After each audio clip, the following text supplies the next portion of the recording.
Alors, on va exprimer la distance entre deux nombres à l'aide d'une valeur absolue. Alors, premier exemple, je vais prendre un nombre.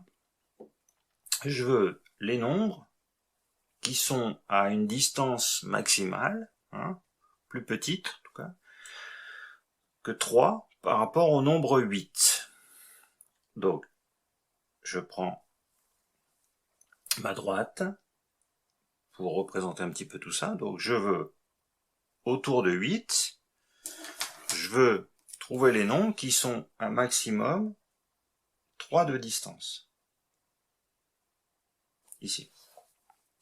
C'est-à-dire que, en fin de compte, tous les nombres vont être compris sur cette portion. Alors, du coup, si je prends un nombre x sur cette portion, il est plus grand que 8, donc du coup, la distance entre ces deux nombres, ce sera x moins 8. Et je veux qu'elle soit plus petite que 3. Si je prends cette fois-ci un nombre en dessous de 8, x moins 8 va être négatif, c'est donc pas la distance, donc je vais écrire 8 moins x qui doit être plus petit que 3. 8 moins x, c'est donc l'opposé de x moins 8, moins x plus 8, qui doit donc être plus petit que 3. Donc dans le cas où j'ai x moins 8 qui est positif, je laisse x moins 8, et dans le cas où x moins 8 est négatif, je prends son opposé, donc tout ça c'est retour sur la valeur absolue. Donc finalement, si je prends la valeur absolue de x moins 8 plus petit que 3, j'aurai tous les nombres qui sont sur cet intervalle. Et ça suffit pour caractériser la distance entre x, un nombre x, et 8, pour qu'elle soit plus petite que 3. Deuxième exemple, je vais prendre un autre nombre,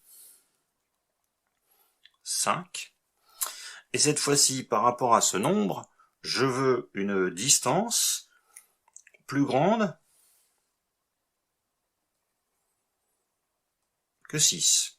Donc c'est-à-dire que je vais prendre des nombres qui vont être plus éloignés. Mais en distance, j'ai la même chose par une symétrie. Voilà, donc j'ai tous les nombres à cet endroit. Donc même chose que tout à l'heure, si je prends un x dans cette partie-là, il est au-dessus de 5, donc la distance entre 5 et x, c'est x moins 5, je veux qu'elle soit plus grande que 6. Par contre, si je prends un nombre dans cette partie-là, la distance c'est 5 moins x, et je veux qu'elle soit plus grande que 6. Donc 5 moins x, comme tout à l'heure, c'est l'opposé de moins, donc c'est moins, entre parenthèses, x moins 5, l'opposé de x moins 5, qui doit être plus grande que 6, et du coup, je retrouve encore une fois cette définition avec la valeur absolue, je prends le nombre lui-même, entre la valeur absolue s'il est positif, et je prends son opposé s'il est négatif. Donc je prends la valeur absolue de x moins 5, et je veux qu'elle soit plus grande que 6. Et là, j'aurai tous les nombres que j'ai placés dans cette partie-là.